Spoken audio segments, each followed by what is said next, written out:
이항영 전문위원과 함께하는 딱이거 시간입니다. 어서 오십시오. 네, 안녕하세요.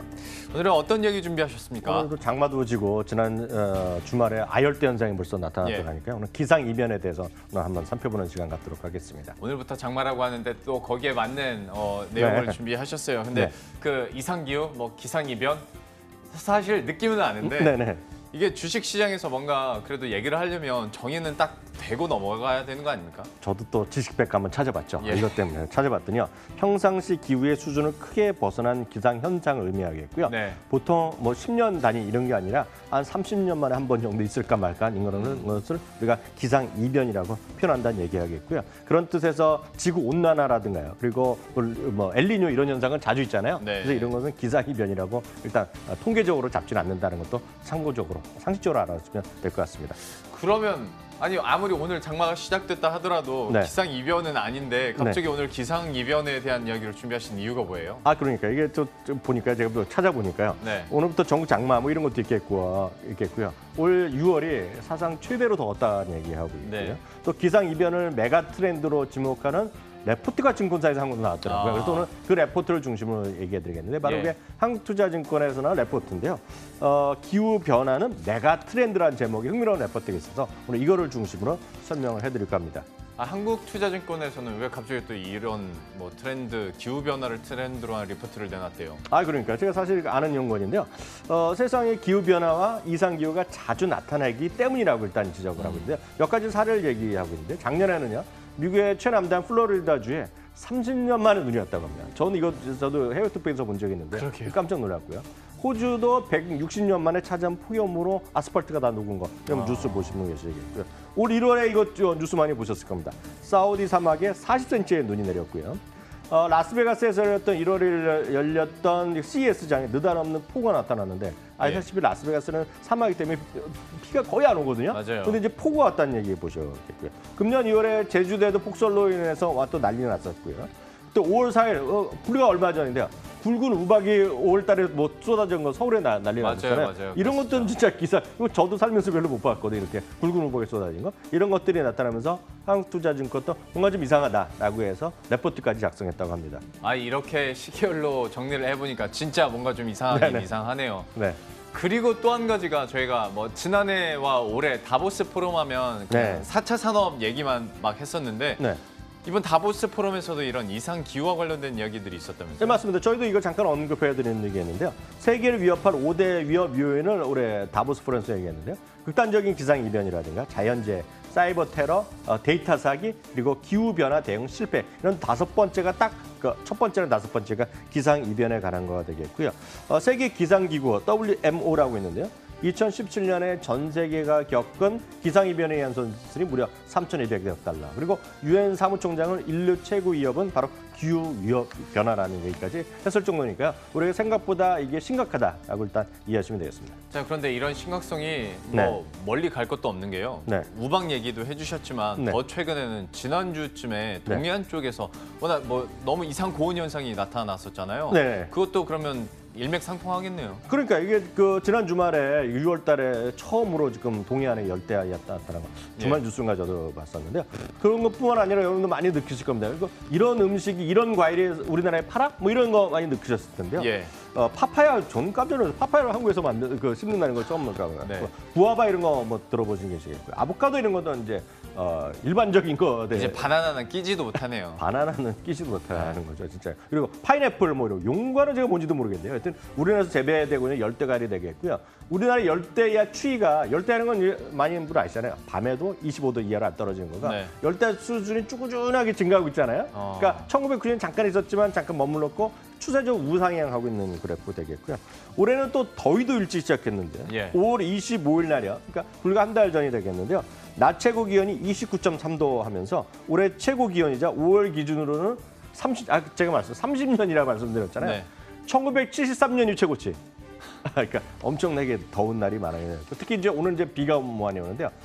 연간 호일수죠. 연간 호일수도 이렇게 또 급증하고 있다는 거예요. 중간 꾸준히 늘어나고 있다는 거거든요. 이런 것들이 전반적으로 대한민국도 기후 변화에서 자유롭지 않다는 거를 이제 산업으로도 많이 영향을 미칠 수밖에 없다는 거. 그래서 오늘 준비한 거가 바로 이 레포트의 핵심 내용이다라고 이해하시면 되겠습니다. 어쩜 그렇게 여름은 더운지 모르겠어요. 그러니까요. 매년 네. 고온을 경신하고 있는 상황인데 네. 그러면 이걸 산업 트렌드로 연결 지어봤을 때 좀 네. 우리가 어떻게 그림을 짜볼 수 있는 거예요? 이게 정말 흥미로운데요. 이 레포트 쓴 분이 대단한 분인데요. 기후 변화가요. 많은 분들이 영향을 미쳤는데 단순한 에어컨 문제가 아니라 네. 스타일러 많이 아시죠? 스타일러. 많이 알죠. 스타일러 네. 같은 거 요즘 TV 광고 많이 하면서 저거 하나 살까? 뭐 이런 분들 계실 것 같고요. 네. 공기청정기는 요즘 완전 뭐 거의 기본 필수죠, 필수. 제품이고 방마다 있어야 된다는 얘기 하고 있고요. 제습기는 한때 있었다가 좀 에어컨 기능으로 많이 빠지지만 하여튼 제습기 있겠고요. 네. 이제 건조기가 문제인데요. 네. 이제 건조기가 사실 제가 아주 어렸을 때는요. 세탁기만 쓰더라도 시어머니가 와서 한마디 했다는 얘기가 있었거든요. 이게 정말 전기세 많이 나간다고? 아니죠. 그야 때가 빠지냐고. 그거 가지고 예. 대박이냐고. 그런데 요즘 보면 건조기 있죠, 건조기. 네. 건조기는 물론 서양에서 많이 썼지만 우리나라에서 일부 이런 거 쓰는 분은 뭐 10년 전, 20년 외국 주입생 쓸 때 보면 우리나라 같이 해가 좋은데 무슨 건조기냐.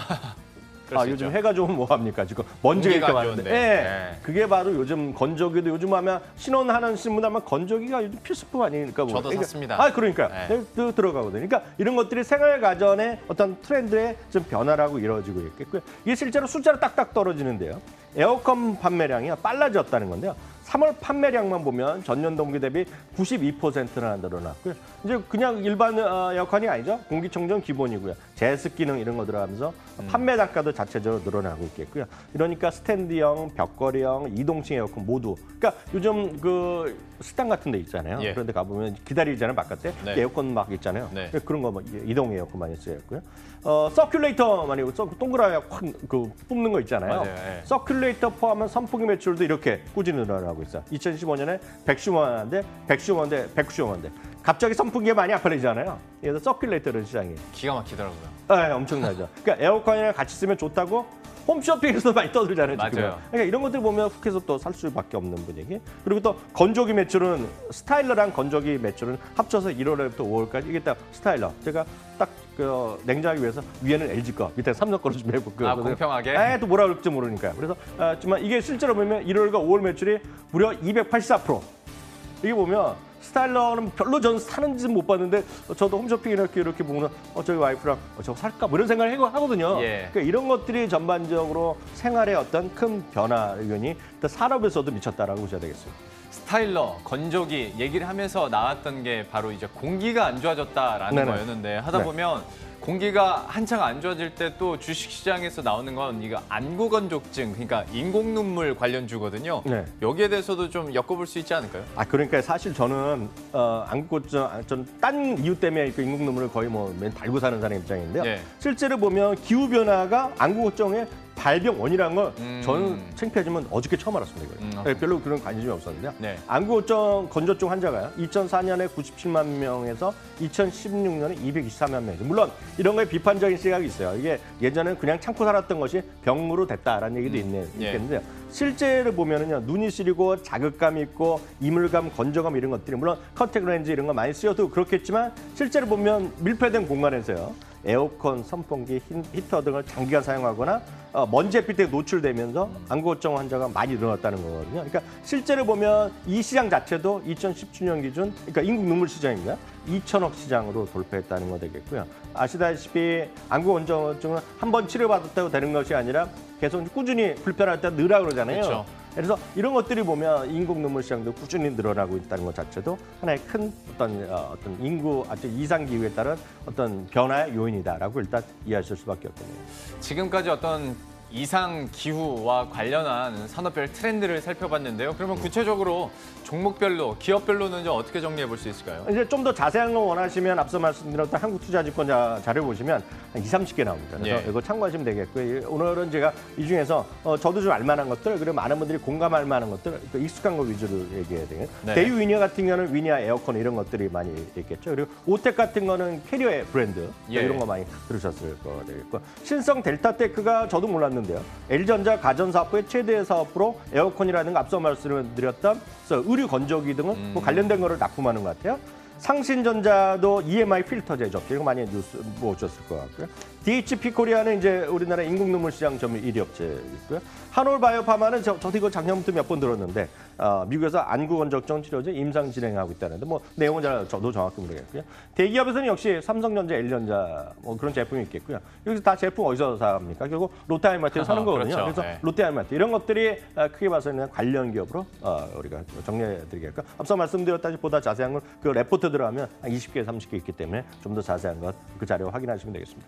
참 쉽지 않은 시장 상황에서 새로운 투자 아이디어가 다시 한번 될 것 같습니다. 이상 기후와 관련된 종목들, 수혜 종목군들 함께 살펴봤네요. 지금까지 이항영 전문위원과 함께했습니다. 고맙습니다.